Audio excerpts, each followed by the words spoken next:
Bismillahirrahmanirrahim. Assalamualaikum warahmatullahi wabarakatuh. Bismillahirrahmanirrahim. Alhamdulillah. Assalatu wassalamu ala rasulillah Sayyidina Muhammad ibn Abdillah wa man tabi'ahu wa wala amma ba'du. Allahumma salli ala nabiyyil hashimiyyi Muhammad wa ala alihi wa sallim taslimah.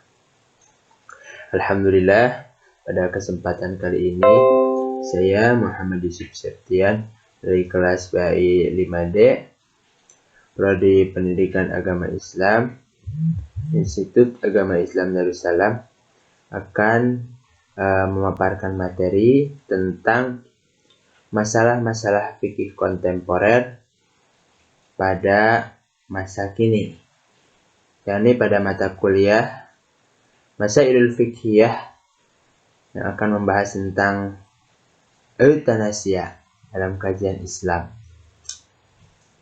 Pemaparan materi ini atau video ini merupakan salah satu tugas dari ujian tengah semester mata kuliah Masailul Fiqhiyah yang diampu oleh bangsa Bapak Dede Darisman MPD selaku dosen pembimbing mata kuliah ini.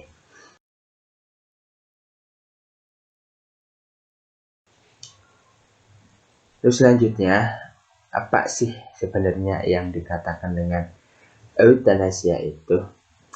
Berdasarkan istilah ilmu kedokteran, eutanasia adalah suatu hal yang dianggap memperingan atau mempermudah menghilangkan rasa sakit si pasien ketika mengalami rasa sakit yang luar biasa.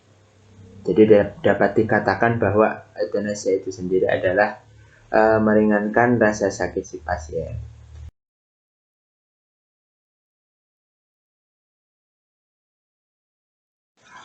Berdasarkan klasifikasinya, eutanasia itu terbagi dalam dua bagian pokok, yakni eutanasia bersifat positif dan bersifat negatif. Jika dikaji dari segi dunia ilmu pengkajian ilmu kedokteran, yang bersifat positif itu dapat dikatakan bahwa tindakan pembiaran ataupun suatu tindakan yang secara sengaja dilakukan oleh tim medis kepada seorang pasien itu dengan memberikan efek secara tidak langsung, ya, seperti dengan mengurangi dosis obat, takaran obat, ataupun dengan cara memasukkan suatu zat yang memang diharapkan efeknya itu rasa sakit si pasien itu menjadi lebih berkurang, ataupun dengan meninggikan dosis obat tertentu untuk yang memang dirasakan efeknya itu lebih cepat, ya. Untuk eutanasia negatif dalam pandangan ilmu kedokteran itu adalah merupakan suatu tindakan yang memang secara terang-terangan dan secara sengaja atau dapat dikatakan terbuka, ya, secara disengaja sekali.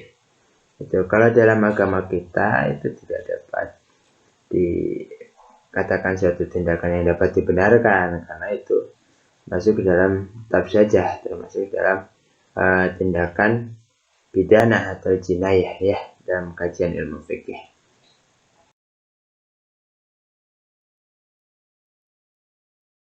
Yang selanjutnya adalah tinjauan hukum mengenai eutanasia. Dalam fikih kontemporer kita dapat merujuk pada referensi kitab Fiqh Sunnah ataupun dari kitab Fathul Mu'in. Apapun itu berbentuk bagaimanapun itu, eutanasia jika dikaji lebih dalam itu tetaplah termasuk ke dalam suatu tindakan pidana, tindak pidana pembunuhan secara sengaja, secara amdi, qatlul amdi maupun syibhil amdi, yang memang tidak dapat dibenarkan. Karena itu pada hakikatnya manusia itu diperintahkan untuk berusaha, berikhtiar, dan bertawakal kepada Allah. Jadi baik pun dalam dunia kedokteran itu ada macam-macam euthanasia yang bersifat positif dan negatif itu tidak dapat dibenarkan dalam ajaran Islam karena berdasarkan paham keyakinan Ahlus Sunnah wal Jamaah. Hal tersebut meskipun ada yang berpandangan bahwa di dalam hal tersebut terdapat nilai kebaikannya, hal tersebut merupakan pelunturan nilai keyakinan terhadap kekuasaan Allah SWT dan keyakinan kita bahwa kewajiban kita berikhtiar, bersyariat, dan bertawakal kepada Allah Subhanahu wa Ta'ala. Itu mungkin sedikit kajian tentang bagaimana tinjauan hukum Islam terhadap masalah kontemporer euthanasia. Dalam kajian ini mungkin hal itu yang dapat saya sampaikan.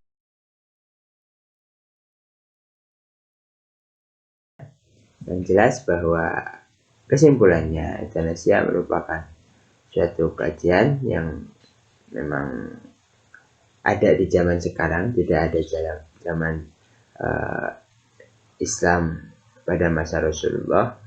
Hal tersebut dapat dikatakan sebagai bentuk pembiaran yang memang pembiaran tersebut juga termasuk ke dalam atau dapat dikatakan sebagai pembunuhan secara sengaja ataupun qatlul amdi jika dikaji dalam ilmu fikih. Dan tinjauannya dalam hukum Islam bahwa dalam bentuk apapun dan bagaimanapun kondisinya yang mengharuskan tindakan itu dihukumi tidak diperbolehkan atau tetaplah haram menurut syariat Islam.